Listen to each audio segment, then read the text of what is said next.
I'm releasing this video on Christmas Day because thousands, if not millions of people all over the world just opened their first VR headset, most likely a Quest.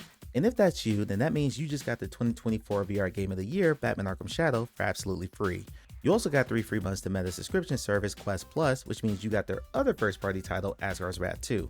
But if this is your first time in VR and you boot one of those games as your first experience, chances are within about 30 minutes or so, you're going to look like this. I'm not going to get into all the science behind it, but stick movement, meaning that you're moving around with your controller while you yourself are standing still, can make a lot of people sick if they're not used to it. So let's go over 10 games that are perfect for new VR users.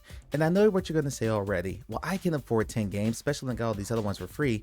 Well, stay tuned because I'm going to tell you how you can play most, if not all of these games for free or very, very cheap. First up is Moss from Polyarc Games, and this is an action platformer, which is something that most of us understand. For a lot of people, platformers tend to be one of the first games they play, especially when they're young. Talking games like Mario, like Spyro, Crash Bandicoot, Sonic the Hedgehog, most recently Astrobot. In Moss, you're playing as 2 different characters. In first person, you're playing a character called the Reader, this ethereal omnipresence that helps a third-party character, a very cute mouse named Quill, and working together, the two of you solve puzzles, fight enemies, and go on a really fun adventure. It's a game that's really easy for players of any age to pick up and play. It's a game you can play sitting down, so you're going to be more comfortable. And its sequel, Moss Book 2, won VR Game of the Year back in 2022. It's an excellent game. And number 2 is Walkabout Mini Golf. I don't think there's a person in the world who doesn't understand the basic concept of golf. Just hit the ball in the hole, that's all you got to do. What makes Walkabout special, what keeps me coming back to it, and why I recommend it for new people is there's just an almost endless amount of content in there. There are 6 base courses in the game that you get for free, but each of those courses has a day version that's normal difficulty and a night version that's the hard difficulty. On top of that, all 18 holes of the normal course has a hidden custom ball that if you find that, you add that to your collection and then you can use that ball in the other course. Then when you unlock the hard course, which you do by locating most of the hidden balls, or if you score under par on the normal course, on the hard course, there's something called a fox hunt. This is a scavenger hunt. It's usually about a dozen or so clues to take you to different places around the course. And then after you find these hidden objects over all these places on the course, you actually get a custom putter again that you can use on any other course in the game. Then on top of that, that's just the free courses. Walkabout releases a new DLC about every 6 weeks or so for like $3 or $4 depending on which course you buy. Some of these are licensed IP like Around the World in 20 Days or Journey to the Center of the Earth, Exploding Kittens. And some of these are original courses came up by the team, but they're all amazing. And again, they all have a normal and a hard course, which means you're getting 18 more custom balls to find and another fox hunt to get the custom putter. And number 3 is Job Simulator, one of the most popular VR games ever made. It's perpetually in the top 10 or top 20 games downloaded on any VR platform every single week. You encounter a character at the start of the game named JobBot who basically takes you through new employee orientation. Your quote job in this game is to perform a bunch of series of mini tasks, but they gamify it and they make it as fun as possible. Think of it as almost like a parody of working in a real job office. Again, there's tons of content here to go through, and more importantly, if you're someone who is not comfortable using a controller, this is one of the few games on this list that uses hand tracking, meaning that you don't have to use the controller to do all your tasks. You can actually use your real physical hands to grab everything in your environment.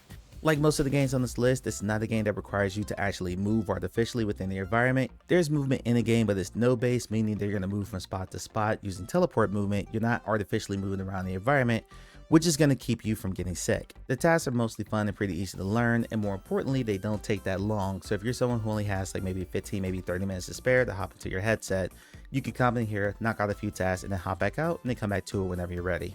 And number 4 is Demeo from Resolution Games, and I owe this game an apology because when I first got into VR a few years ago, I thought to myself, why would I want to play a board game? It doesn't make any sense.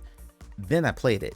Demeo is a tabletop RPG where you can pick up to 4 different characters and go dungeon crawling to defeat an evil boss. There are 5 total books in the game, each of them with 3 levels each. The first floor is usually pretty small, the second floor is a little bit bigger, and the third floor is a boss fight. On the first 2 floors, you have to find and defeat an enemy who has a key. You'll see this by a giant key over their head. After you defeat them, you then have to locate the door and then fight all the monsters off from around the door to get out and go to the next level. And then like I said, on the third floor, there's a big boss fight at the end.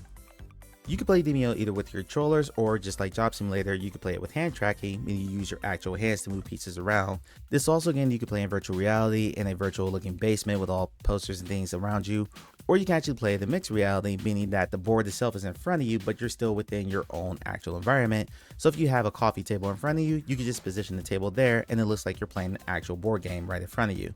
I was shocked how much I like this game. I played a couple hundred hours of it at this point. And if you want to play against your friends in PvP like head-to-head action, there's a separate game in the series called Demeo Battles that does just that. At number 5 is Synth Riders. I feel like I should include a rhythm game here, and it'd be really easy for me to include Beat Saber here. In truth, the last time I made this video, Beat Saber was on the list, but almost every player I know who has played Synth Riders and Beat Saber says that Synth Riders is the better game. This is a rhythm game, meaning that you're hitting notes, in this case balls and lines, that are coming at you in beat to the songs that you're listening to. The developer, Klug, is always adding tons of new music packs and songs to this game.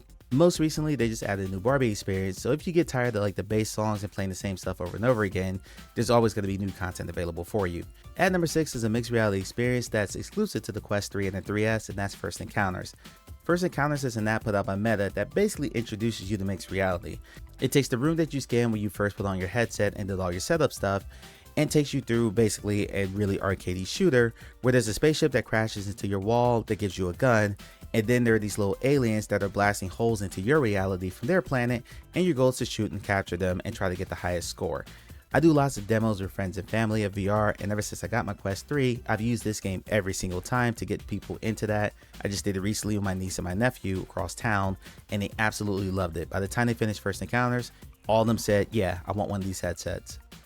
It's a very quick app to play. Start to finish, it takes maybe 5 minutes, and it's a game that you could pass the headset around to your friends and family to see who can get the highest score. At number 7 is a series of 3 games, and that's the I Expect You to Die series from Shell Games. This is an escape room game wrapped in like a spy thriller series, complete with some of the best openings I've ever seen in a virtual reality game. If you think of how every James Bond movie at this point opens with a really amazing song and title sequence, all 3 of the I Expect You to Die games open the exact same way. After you get into the gameplay itself, you basically find yourself in a room that you don't really need to move around in, and use telekinetic powers with your controllers to manipulate your environment and basically solve a puzzle to get yourself out of your room and into the next. It's insanely well done. There's a really fun handler who acts as your narrator and kind of guides you through each mission. There's a story that runs through all 3 games. And again, because you can play this sitting down, you don't actually have to move around in the virtual space. It's a game that's going to be really comfortable for you to play, but that doesn't make it any less fun. Everyone in the VR community agrees these are top-notch games that everyone should play. At number 8 is another one from Shell Games, and this is Until You Fall. This game is a roguelite, which is not my favorite type of game at all, but this game is so exceptionally well made that I just can't help but keep playing it. In each run, you pick your loadout and then go into an arena to fight a bunch of enemies, and you keep fighting until you fall. After you clear out a specific area of enemies, you get yourself a perk, whether that's like more health or increase your power or something like that. After you pick which one you want to do, you go into the next area and you just repeat this until you go down, and then you start your run all over again. What makes this game special is the combat system. It works in a series of HUD-based attacks and defenses that'll all flash on your screen and give you a split second to react to either block the attack or to launch your own attack and take the enemy down. So it's one of those games that's really easy to learn, but it's very difficult to master, especially as you get later into the game and those attacks come a little bit more fast and furious, and you either have to memorize the pattern or just be able to react that quickly to be able to defend yourself and get your attacks in. Again, I don't really like roguelites. I hate that repetitive nature, but this game is so addictive that I could not help but keep playing it all the way through to the end. To this day, and I've played dozens of roguelites in VR, this is still one of my favorites that I keep coming back to. At number 9 is another VR classic, and that's Thriller the Fight from Sea Lost Interactive. Again, boxing is something that I think everyone the world over pretty much understands how to do. Make a fist, hit something. This game is almost 10 years old, but it has stood the test of time because it has, among other things, one of the best tutorial and onboarding systems I've ever seen in a VR game. Between speed bags and heavy bags and your coach who takes you through all the different techniques, you're pretty much ready to fight. I'd say probably about 15 minutes into the game, and then go into your first fight and, hopefully you win. This is also a good point for me to tell you to make sure that you have your boundaries set up well so you don't actually hit anything. I myself have punched my wall when I was in VR more times than I care to admit, so make sure you have a good boundary and a good guardian set up so you don't really run into that. It's very physical, so it's going to be good exercise while still staying active and playing something fun. And like most of the other games on this list, number 1, you're not really moving around the virtual environment, so that's going to help with motion sickness. And number 2, this is a game that's designed to be played in like 5 to 20 minute bursts or so you've only got a few minutes to spare. This is a good game to hop into because it's not something where you're going to end up losing a bunch of progress if you don't save your game after you come out of it. Then number 10 is Drop Dead Home Invasion from Soul Assembly. The last time I made a video like this, I included one of their other games, Drop Dead Dual Strike. But with the rise of mixed reality, I'm going to swap Dual Strike out for Home Invasion because with mixed reality, there's going to be a higher level of comfort that you don't get in VR. When you first boot this game, you're going to scan your room and assign like your windows, your doors, everything around you. And it's really important that you do that because once you start the experience itself, zombies are going to punch holes in your walls. They're going to kick your door down. They're going to break your window and try to get at you and take you down. This is a wave-based game, so after you clear out enough zombies and you survive that round, there'll be a little pop-up that comes out of your floor, and that's where you're going to get more ammo, maybe some new weapons, things like that. The way you win the game is there's a radio broadcasting a signal, basically a distress beacon, that's signaling a helicopter to get you out. But you have to constantly keep that beacon running, and there are enemies that will either attack a radio tower outside your environment in the virtual environment, or there are these things called screechers that will come down and just interrupt the signal and stop the beacon from transmitting to your rescue helicopter. Now with all that said, you probably went through this whole list and thought to yourself, I can't afford that many games. Well, let me tell you a little secret. Come here, a little bit closer.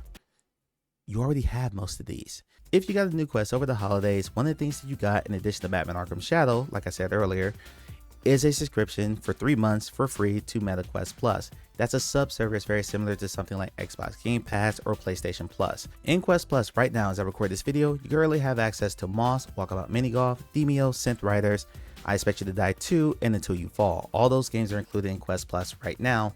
Plus First Encounters, another game on this list, is absolutely free. It comes with every headset.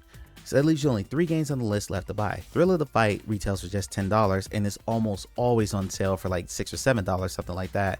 Drop Dead Home Invasion was originally a part of Drop Dead The Cabin before they split it off into its own separate app. That game is only $10 and again, it's on sale all the time.